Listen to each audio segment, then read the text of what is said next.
It's time for the Longines Chronoscope, a television journal of the important issues of the hour, brought to you every Monday, Wednesday, and Friday. A presentation of the Longines Whitnor Watch Company, maker of Longines, the world's most honored watch, and Whitnor, distinguished companion to the world-honored Longines. Good evening, this is Frank Knight. May I introduce our co-editors for this edition of the Longines Chronoscope? Edward P. Morgan and Larry Lasser, both of the CBS television news staff. Our distinguished guest for this evening is Madam Pandit, President of the United Nations General Assembly. Madam Pandit, we remember you on your many trips from India to this country before as a most outspoken person and personality when you were ambassador and in your other capacities. And we hope that nothing has happened to you as a woman or as a person to inhibit what you have to say, but you have been recently elevated to the presidency of the United Nations, and we're not quite sure what the restrictions are, whether it's a sort of relation of judge to jury and you can't talk during the case. Can you make some comments, for instance, on India's relations with the United States? You're right, Mr. Morgan, in imagining that there are some inhibitions. My role is a little different to that of ambassador, because now, as head of the United Nations, I am more or less a citizen of the world, someone who has to stay aloof and help in an impartial way the proceedings of the General Assembly. Therefore, it would not be possible for me to comment on any specific issue of the type you've mentioned. Well, let's take it from another tack. In this country, and I suppose in yours, when a person gets an office, he usually runs for it. Was that the case in your instance with the presidency of the Assembly? Well, actually, in the case of the presidency, no one runs, because, you know, the procedure followed is something like that of the House of Parliament in House of Commons in England. Yeah. There are no nominations and there is no campaign. In my case, it was a little more strange because, of course, I didn't run as an individual. And when it was decided by my government that perhaps the majority of nations would be willing to have India in this position, I was just told to pack up my bags and come here, and I did that. Madam Pandit, you're the representative of a great Asiatic country. You're the sister of the Prime Minister, and now you're the President of the United Nations Assembly. Do you feel that there is any possibility in your position now that you can do something about bringing together the conflicting forces in the world? Didn't you say something to that effect at a news conference just the other day? Couldn't we amplify that a little? Yes, it's true. I did mention something at my first press conference. I don't know that I can do anything special, but I do believe that the President of the General Assembly does have the opportunity to help towards conciliation and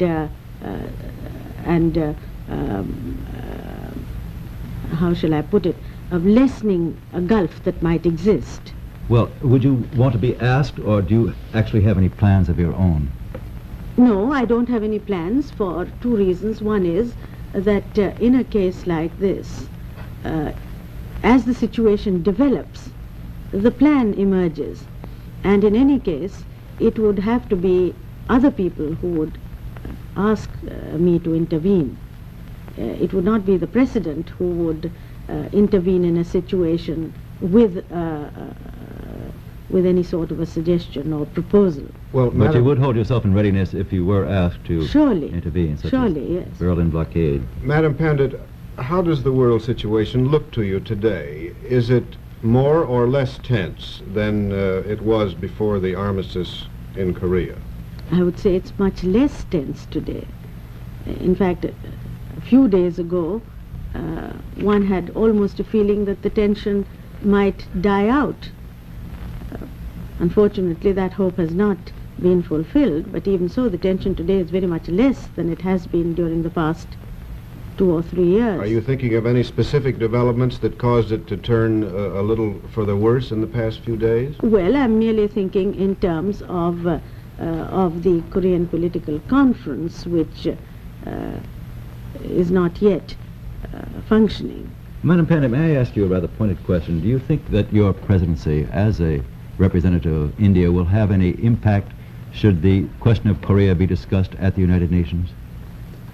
I don't quite follow what you mean, Mr. Lesser, but I shouldn't imagine that would affect the situation in any way, because, as I said, I'm only incidentally an Indian. As Assembly President, your nationality and your country makes no difference then, I take it? No, no. Well, do you think, well, let me put it this way. There's been a great deal of speculation, most of it on the negative, pessimistic side, that the whole Korean question would have to be thrown back into the laps, as it were, of this assembly. Well, Mr. Morgan, the position is this, that as President of the Assembly, I wouldn't like to prophesy anything. We have to wait and see how developments take place, and my job, and I believe the job even of the responsible leaders of delegations, would be to try and help any development which might lead to a fulfillment of the idea which we had when the ceasefire in Korea was negotiated. Well, Madam Pandit, because there are still some doubts, and they were expressed only today in that second note that the United States sent to Beijing and Pyongyang, do you think that there will be a Korean political conference? Well, I'm not prepared to comment on that. But if there is none, then your position as Assembly President will have a very important role should the whole question be thrown back to the United Nations. Why do you say that my position as President? Would you mean any President? Yes, or do you mean the position as President. Yes, certainly the responsibility to try and find some way out of a situation which is delicate and might become threatening. Perhaps you'd care to give, apart from Korea, the 3 or 4 or more principal issues on the agenda of this Assembly, Madam Pandit. Well, of course, the political issues always seem more important to people because of their more immediate need for their settlement. But, of course, the racial issues that are now before the Assembly and have been for some years are growing in importance, and I think that their solution is very, very important if we are to have any kind of easing of that kind of tension in the United Nations. You're referring, for example, various racial conflicts that exist in the world and which have been of which of Africa and other places. The various things of which the United Nations is seized at the moment. Then, of course, there are the economic problems, problem of technical aid, to which I personally attach a great deal of importance, because I think that is one way of proving that the United Nations is doing a good job. It's a very visible way of showing it. Madam Pandit, I'd like to ask you a question which has occurred to me. Since you are the first woman president the United Nations has ever had, and you've already been in action for a number of days now, have you noticed any signs of moderation of language of your fellow diplomats in your presence? I've been a diplomat myself, and although this is the first time I've had such an exalted position, but I've been working with men in various fields for a long time. I don't think anybody has taken any special pains to modulate their language. On the other hand, they haven't in any way said anything that one could take objection to. It's just been the normal thing. I noticed you'd have to rap your gavel very vigorously a few times. Yes. Madam Pandit, many people, not only Americans but others, seem to have become over the years pessimistic and discouraged about the United Nations as an instrument of peace. Do you think that is justified? No. There are moments, I suppose, in the life of everyone when certain situations look gloomy and one feels unhappy about them. But I have great faith in the United Nations, and I do believe that it has done a great deal towards keeping peace in the world. After all, if we look back and see the record of the United Nations for some of its failures, there are also things like Palestine, where the fighting was stopped, Korea, where we've just achieved an armistice, and so on. What does the average Indian think of the United Nations? Well, you know, India is a long way from the United Nations, from New York, and I suppose, to be quite honest, I don't suppose the average Indian has much thought about it. I can tell you what my constituents think, some of them. They write and ask me why I'm not attending to my duties in Parliament instead of sitting here trying to bring peace to the world that doesn't want peace. Not very different from an American reaction. I think people are pretty much the same all over.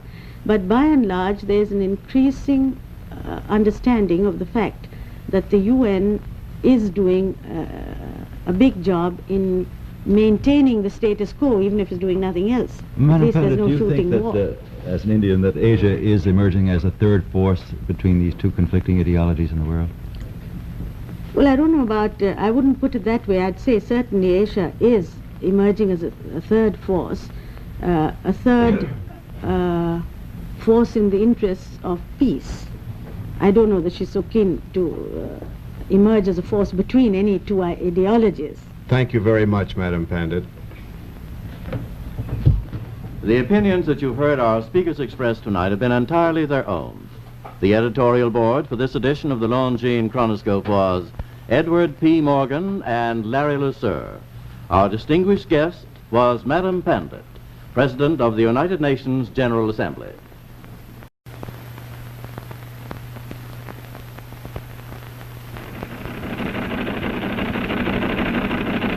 It's time for the Longines Chronoscope, a television journal of the important issues of the hour, brought to you every Monday, Wednesday, and Friday.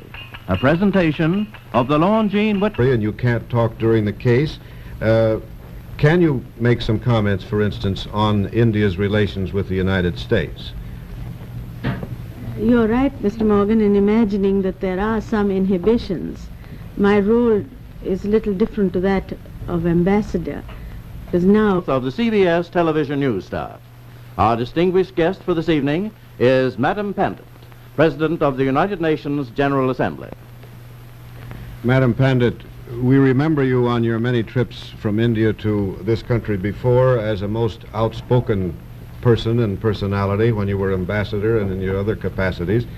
And we hope that nothing has happened to you as a woman or as a person to inhibit what you have to say, but you have been recently elevated to the presidency of the United Nations, and we're not quite sure what the restrictions are, whether it's a sort of relation of judge to jury. Nor Watch Company, maker of Longines, the world's most honored watch, and Whitnor, distinguished companion to the world-honored Longines.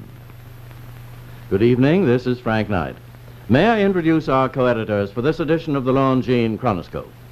Edward P. Morgan and Larry Lusser, both